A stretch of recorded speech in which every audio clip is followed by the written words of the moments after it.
నమస్తే అమ్మ. నమస్కారం అండి. అమ్మ, అయితే శివుణ్ణి పూజిస్తూ ఉంటారు, శివాలయాలకు వెళ్తూ ఉంటారు. అయితే ఇంట్లో శివలింగాన్ని తీసుకురావడానికి కాస్త సందేహిస్తూ ఉంటారు. మరి ఇంట్లో శివలింగాలు ఉన్నప్పుడు స్ఫటిక లింగాలు అంటూ ఉంటారు, బంగారంతో వెండితో చేసిన శివలింగాలు ఉంటూ ఉంటాయి. అసలు మనం ఇంట్లో శివలింగాలు పెట్టుకోవచ్చా? పెట్టుకుంటే ఎలాంటి శివలింగాలు మనం పెట్టుకోవచ్చు?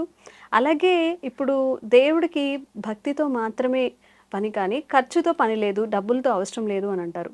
కానీ భక్తిలో కూడా అంటే ఇంత కాస్ట్తో శివలింగాన్ని తీసుకుంటే ఈ ఫలితం ఉంటుంది, అలాంటివి కూడా ఉంటాయి అన్నట్టుగా వినిపిస్తున్నాయి. ఇందులో వాస్తవం ఎంతో తెలియజేయండి. తప్పకుండా అండి. చాలా మంచి ప్రశ్న అడిగారు. ఎందుకంటే అందరూ భక్తి అనంగానే ఇప్పుడు ఈ మధ్య షో ఆఫ్ ఎక్కువైపోయింది అనమాట. మేము ఒక వరలక్ష్మి వ్రతం చేసాము, ఏదో వ్రతం చేసాము, ఏదైనా కేదార్ నోము చేసాము అంటే ఎంత కాస్ట్లీగా, ఎంత డబ్బు పెట్టి చేసాము అన్న చూపించుకుంటున్నారు. But that has nothing to do with మన భక్తి. సో ఒక ప్రశ్న మీరు ఏమడిగారు అంటే శివలింగం ఎలా ఉండాలి? సో ఇంట్లో శివలింగం ఉండొచ్చా అంటే ఎస్ అండి. అందరి ఇంట్లో శివుడి పూజ చేసుకోవాలి. సో 2 విగ్రహాలు ఉంటాయి. ఏంటిది అంటే ఒక కాళ్ళు, చేతులు, నోరు ఇట్లా ఉన్న ఒక విగ్రహం ఉంటుంది. దానికన్నా లింగ స్వరూపంలో శివుడిని పూజిస్తే మంచిది అని మనకు శివపురాణం చెప్తుంది. సో అందరి ఇంట్లో కూడా శివలింగం ఉండాలి. అందరూ పూజ చేసుకోవచ్చా? అందరూ చేసుకోవచ్చు. శివ నైవేద్యం తీసుకోవచ్చా? అందరూ తీసుకోవచ్చు. First thing. Second thing is ఎలా పెట్టాలి? మన బంగారుది పెట్టాలా, వెండిది పెట్టాలా, ఇలాగా ఉంటుందన్నమాట. సో మీరు ఒక ఇంత పెడితేనే ఇంత ఫలితం ఉంటుంది, మేము బంగారుది పెట్టాం కాబట్టి మాకు దేవుడు ఎక్కువ వరాలు ఇస్తూ ఉంటాడు, అట్లా ఏమీ లేదండి. దానికి సంబంధితమైన ఒక స్టోరీ మీకు చెప్తాను అనమాట. సో ఎట్లాంటి శివలింగం పెడితే ఎక్కువ ఫలితం ఉంటుందనేసి. సో భీమా శంకర్ అని మీకు తెలిసి ఉండొచ్చు. అంటే సౌరాష్ట్రే సోమనాథంచ శ్రీశైలే మల్లికార్జునం, ఇలాగా భీమా శంకరుడు అని ఒక అవతారము ఈ 12 జ్యోతిర్లింగాలు పరమాత్మ తీసుకున్నాడు. అది ఎలా వచ్చాడు అంటే మీకు చెప్తాను నేను. సో ఎలాగా అంటే ఒక రాక్షసుడు ఉన్నాడు అనమాట. ఆ రాక్షసుడు ఎవడు కొడుకు? భీముడు. ఆయన పేరు భీముడు. His son of Karkati. Karkati అన్న రాక్షసి యొక్క పుత్రుడు. తను ఒకరోజు అడుగుతాడు, అమ్మ నేను ఎలా పుట్టాను, అసలు నువ్వు ఒక్కదానివి ఎందుకు ఉంటున్నావు అంటారు అనమాట. అయితే కర్కటి అంటుంది, నేను కర్కట అండ్ పుష్కసి మా అమ్మ నాన్న పేర్లు, నేను వాళ్ళకి కలిగిన సంతానము, నాకు పెళ్ళయింది, నాకు విరాధ అన్న ఒక అసురుడు నాకు భర్త. విరాధ అంటే మనకు రామాయణంలో చరిత్ర వస్తుంది. విరాధుడిని రాముడు చంపేశాడు. ఎందుకంటే he try to kidnap Seethamma తల్లి. అప్పుడు రాముడు చంపేశాడు. సో అలాగే నేను ఒకదాన్ని అయిపోయాను. మరి ఈ కుంభకర్ణుడు రావణాసురుడు యొక్క తమ్ముడు ఎప్పుడైతే వస్తున్నాడో నేను ఏకాంతంగా ఒక్కదాన్ని చూసి నా మీద అఘాత్యం చేశాడు, అంటే నన్ను రేప్ చేశాడు అంటారు. అలాగా నువ్వు పుట్టావు నాన్న, నీకు తండ్రి కుంభకర్ణుడు అని చెప్తుంది. అయితే ఈ బాబుకి అసలు తను ఏం చెప్పాలి? నాకు అంటే నా భర్త చనిపోయిన తర్వాత మా తల్లిదండ్రులు కూడా అగస్త్య మహర్షిని తినడానికి వెళ్తారు ఇద్దరు. సో తినడానికి వెళ్ళినప్పుడు ఆయన భస్వం చేస్తారు ఇద్దరిని శాపంతో. సో వాళ్ళ తప్పే కదండి, పేరెంట్స్ తప్పు వల్ల వాళ్ళు అలా అయ్యారు.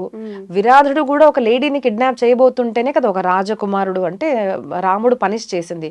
సో నువ్వు అలా చెయ్యకు నానా అని చెప్పాల్సింది కాకుండా ఆవిడ ఏం చెప్తుంది అంటే, ఆ రాముడు మీ నాన్నని చంపాడు, ఆ కుంభకర్ణుడు నన్ను రేప్ చేశాడు కాబట్టి నువ్వు పుట్టావు, నీకు తండ్రి కుంభకర్ణుడు అని చెప్తుంది.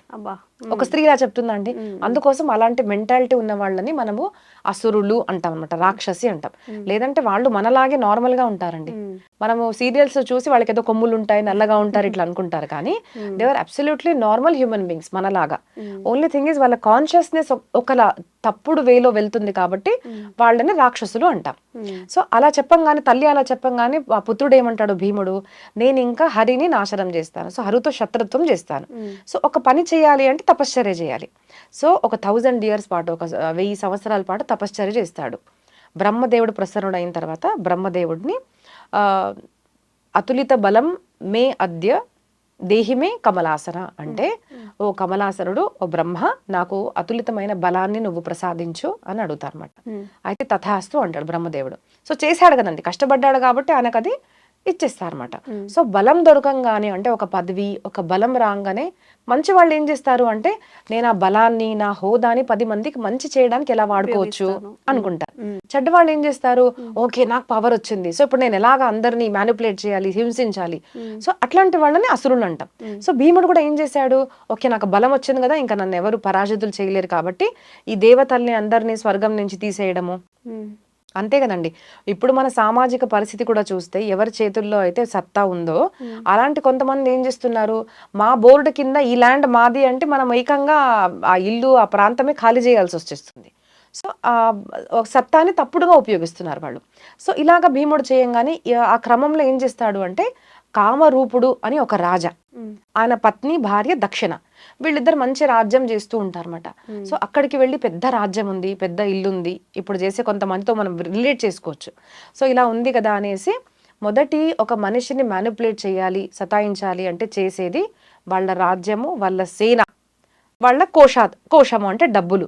ఇవి దూరం చేసామనుకోండి మనిషి ఆధీనం అయిపోతాడు. ఒక రాష్ట్రం కానివ్వండి, ఒక మనిషి కానివ్వండి, ఆధీనం అయిపోతారు. సో అలా సేనను, కోశాన్ని అంటే డబ్బుల్ని మొత్తం తీసేసుకొని భార్యాభర్తల్ని జైల్లో వేసేస్తాడు. జైల్లో వేసేస్తే జైల్లో ఏముంటుంది, ఏమీ లేదు. కానీ కామరూపుడు శివభక్తుడు. సో శివభక్తి చేసే అలవాటు. సో ఏదో కష్టం వచ్చింది కానీ కష్టాలు వచ్చినప్పటికీ కూడా నా స్వామి నన్ను చూస్తున్నాడు, నన్ను రక్షిస్తాడు అని దేవుడి మీద నమ్మకం పెట్టడమే భక్తి. దాన్ని ప్రేమ అంటాం కదండి. సో ఏదైనా ఇబ్బందిలో ఉన్నా కూడా నా ప్రియుడు లేదు, నన్ను వస్తాడు అని మనం ఎలా నమ్ముతామో the same thing with devotee అనమాట. తను నమ్ముతాడు అలాగా. అక్కడ వాళ్ళు ఏం చేస్తారు అంటే ఆ భార్య అక్కడ ఉన్న మట్టితో ఒక శివలింగాన్ని చేసి ఆయనకిస్తే ఆయన అలా కూర్చొని నమశివాయ నమశివాయ అనుకుంటూ మానసికంగా రత్నై కల్పితమాసనం హిమజలై స్నానంచ దివ్యాంబరం, ఇలా మానసికంగా కూడా పూజ చేసుకోవచ్చు. మానసికంగా గంగలో స్నానం చేసినట్టు, బయటకు వచ్చినట్టు, మంచి మంచి ద్రవ్యాలు దేవుడికి అర్పించినట్టు, ఇలాగా మానసికంగా అన్ని చేసుకున్నట్టు, దేవుడిని నైవేద్యం పెడుతున్నట్టు ఇలా చేస్తుంటాడు అనమాట. అది చూసి ఒక మనిషి ఏమంటాడంటే బ్లాక్ మ్యాజిక్ ఇది ఉంటుందండి. సో పూర్వకాలంలో కూడా ఉండేది. అది చూసి రాజు నీ మీద రాజు అంటే భీముడిని రాజు అని నిన్ను చంపడానికి మారణము అన్న బ్లాక్ మ్యాజిక్ ఆ రాజు ఆ జైల్లో చేస్తున్నాడు, ఏదేదో పలుకుతూ ఇలా కళ్ళు మూసుకొని చేస్తూ ఉన్నాడు, అక్కడ ఏదో స్థాపించాడు బొమ్మని అంటాడు. సో వాళ్ళకి తెలియదు కదా. సో అక్కడ వచ్చి చూడంగానే, కోపంగా వచ్చి చూడంగానే అక్కడ శివలింగం అనేది ఉంటుందన్నమాట. సో శివలింగాన్ని నిజంగానే ఇలా స్థాపించి నన్ను చంపడానికి ప్రయత్నిస్తున్నావా అంటారన్నమాట. అప్పుడు ఆ రాజు ఏమంటాడు అంటే ఏది జరిగినా కూడా ఇంకా ప్రభు ఇచ్చా అని అనుకుంటారు. అక్కడ ఏముందండి, బంగారం ఉందా, వెండి ఉందా, నైవేద్యం ఉందా, పూలు పళ్ళు ఏమున్నాయి, ఏమీ లేదు అక్కడ. అక్కడున్న మట్టితో ఒక శివలింగాన్ని చేసి మానసికంగా పూజ చేసుకుంటే ఆయన లీనమైపోతాడు. స్వామి ఇంకా నువ్వే నన్ను రక్షించు. సో కోపంగా రాక్షసుడు తను చంపడానికి పోతే అక్కడ భీమాశంకరుడు ప్రకటమయ్యాడు. సో ఇప్పుడు మనం భీమాశంకర్ అన్న జ్యోతిర్లింగ దర్శనం చేసుకుంటాం కదా. సో దట్ ఈస్ హౌ ఆయన వచ్చారనమాట. ఎలా వచ్చారు, ఎన్ని పూజలు చేస్తే వచ్చారు, ఎన్ని లక్షలు పెడితే వచ్చాడు, అక్కడ ఆయన వచ్చింది భక్తితో మాత్రమే. కాబట్టి శివలింగం ఇంత కాస్ట్లీ ఉండాలని లేదండి, ఏమీ లేదు. అంటే చాలా మందికి తెలియని విషయం నేను చెప్తాను. శివపురాణంలో మీ దగ్గర ఏమీ లేదు, పూజ చేయాలనుకుంటున్నారు, అంగుష్టం ఉంటుంది కదండి, ఇది అందరికి ఉంటుంది. దీంట్లో కూడా నువ్వు శివ అనుకొని నమస్కరించి దీన్ని కూడా పాలు దీంతో నువ్వు పూజ చేసుకున్నా కూడా శివలింగ పూజ యొక్క ఫలితం మీకు దొరుకుతుంది అనమాట. సో ఇంత కాస్ట్లీ ఉండాలని కాదు, అక్కడ భగవద్భక్తికి కావాల్సింది భక్తి శ్రద్ధ కావాలంతే కానీ ఇంత ఉంటే కాదు. ఆ స్టోరీ ఏం చెప్తుంది, జ్యోతిర్లింగం యొక్క స్టోరీ మనకి ఇది చెప్తుంది. సో ఇది భీమాశంకరుడి యొక్క స్టోరీ అనమాట. సో భగవంతుని కావాల్సింది భక్తి శ్రద్ధ.